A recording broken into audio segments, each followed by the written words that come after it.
Sub অনূর্ধ্ব 20-এর Pakistan versus Bangladesh ম্যাচটা দেখার পরে আমার কাছে সত্যি কথা বলতে আনন্দ লাগেনি এই অর্থে প্রথমার্ধে খেলাটা আমার কাছে গোছানো মনে হচ্ছিল না। এবং আমার কাছে মনে হচ্ছিল যে ঠিক যেটা কম্বিনেশন বলে বা টিম প্লে বলে বা টিম বিল্ড আপ বলে সেই জিনিসটা হচ্ছিল না। এটা সত্যি, এটা আমি ফিল করছি।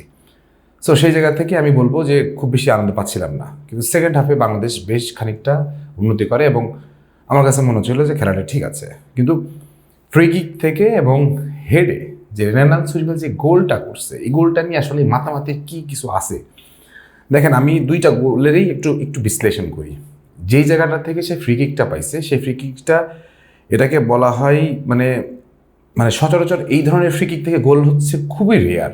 আপনি দেখবেন মেসি, রোনালদো পর্তুগালের হয়ে এরকম একটা গোল করছিল, তার হরমেশে এরকম অনেকগুলো গোল আছে, মেসির অনেকগুলো গোল আছে, কিন্তু রেনান সুলিভান 20 বছর বয়সে একজন খেলোয়াড় যে ওই ওই ওই পরিমাণ দূরত্ব ডি বক্সের অনেক অনেক দূর থেকে ওই পরিমাণ দূরত্বে সে যে গোলটা করছে, ট্রাস্ট মি ভাই, এইটা কখনোই গোল হইতো না যদি ফয়সাল বা মোর্শেদরা করতো, কখনোই গোল হইতো না।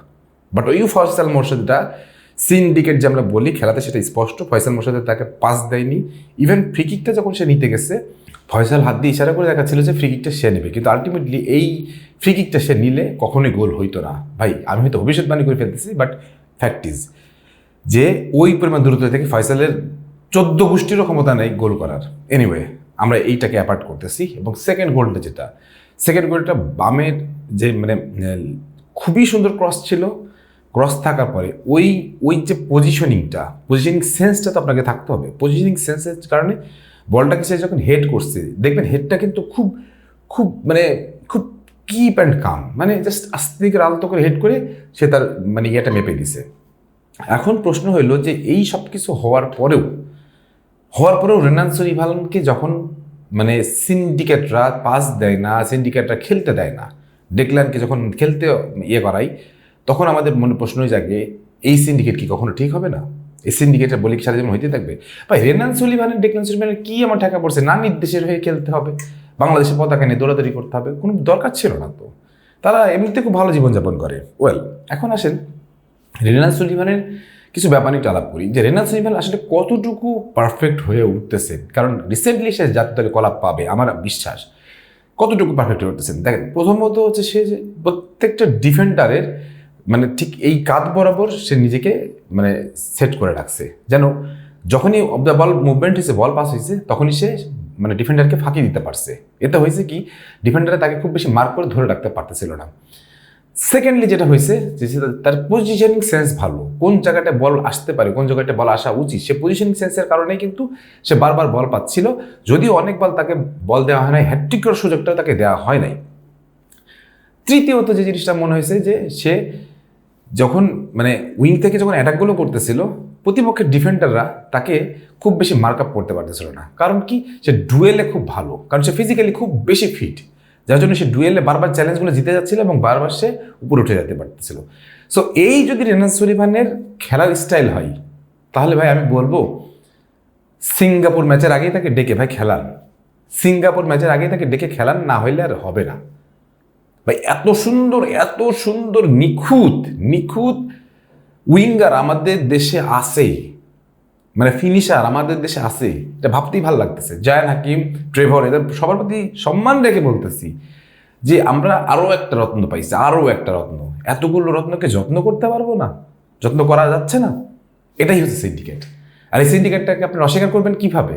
যখন বাংলাদেশের ক্রীড়া প্রতিমন্ত্রী স্টেটমেন্ট দেয় যে রেনাল সুলিভানকে নিয়ে তাকে আরও সহযোগিতা করা যেত, তখন আপনাকে ধরে নিতে হবে সিন্ডিকেটের ব্যাপারে তিনিও কিছুটা না কিছুটা ওয়াকিবহাল। এবং আমি আমিনুল হককে বলবো, মাননীয় মন্ত্রী মহোদয়, আপনি দয়া করে এদেরকে সামলান, না হলে কিন্তু আমি বারবার বলতেছি বাফুফে কিন্তু ধ্বংস হয়ে যাবে। এবং আমরা বাফুফে ধ্বংস হয়ে গেলে আমরা কিন্তু ছেড়ে কথা বলবো না। রেনাল সুলিভান, ডেকলান সুলিভান, বিদেশি যারা বংশোদ্ভূত, ইব্রাহিম নওয়াজ, এদেরকে মাঠে খেলতে দেন। এদের ব্যাপারে কোনো সিন্ডিকেট করেন না, কোনো রকমের কোনো কিছু করার সুযোগ দিয়েন না, নাহলে কিন্তু আমরা সেটাকে অবশ্যই প্রতিরোধ করবো এবং সেটা কিন্তু খুব জঘন্য হবে। আর মার্ক ক্রক্সকে দেখলাম যে আমার কাছে মনে হয়েছে যে ঠিক আছে, মানে প্রথম ম্যাচ কিছু জায়গায় একটু ছিল, যখন বিশেষ করে হাই প্রেস হচ্ছিল, হাই প্রেসের সময় তখন আমার কাছে বারবার মনে হচ্ছিল যে একটু ব্লকটা ফাঁকা হয়ে যাচ্ছে, ওই জায়গাগুলো হয়তো সে আর একটু কাজ করবে, কারণ কেবলই একটু নতুন ম্যাচ গেছে, তারা আর একটু কী বলে মানে প্র্যাকটিস করবে, আরও বেশি ঠিক হয়ে যাবে। বাট রেনাল সলিভান যেটা করে দেখাইছে আমার কাছে মনে হয়েছে যে এটা মোর দ্যান ফিলিংস, আবেগের চেয়ে অনেক কিছু। কারণ সে যেভাবে দর্শকদের কাছে ছুটে যাচ্ছিল, ভাই বাংলাদেশিদেরকে সে কখনো দেখে নাই, সে যেভাবে ছুটে যাচ্ছিল, and this is like a patriotism. So এই জায়গা থেকে বলবো রেনাল সলিভান, তোমাকে আমরা বিশ্বমঞ্চে দেখতে চাই, বাংলাদেশের হয়ে তুমি বার্সেলোনা, রিয়াল মাদ্রিদ, মান সিটি এগুলো কাঁপাচ্ছ, আমরা দেখতে চাই। এবং বাংলাদেশের হয়ে তুমি বিশ্বকাপ খেলতেছো, এটা আমরা দেখতে চাই, কারণ বাংলাদেশে বিশ্বকাপ খেলার মতো সে পটেনশিয়ালিটির জায়গা তৈরি করে ফেলছো, এবং আমরা সেটা করার জন্য আমরা সবাই একসাথে কাজ করব। এর জন্য যতটুকু ত্যাগ স্বীকার করা দরকার আমরা করব, কিন্তু এই সিন্ডিকেটকে আমরা আর কখনোই মাথাচাড়া দিয়ে উঠতে দিব না।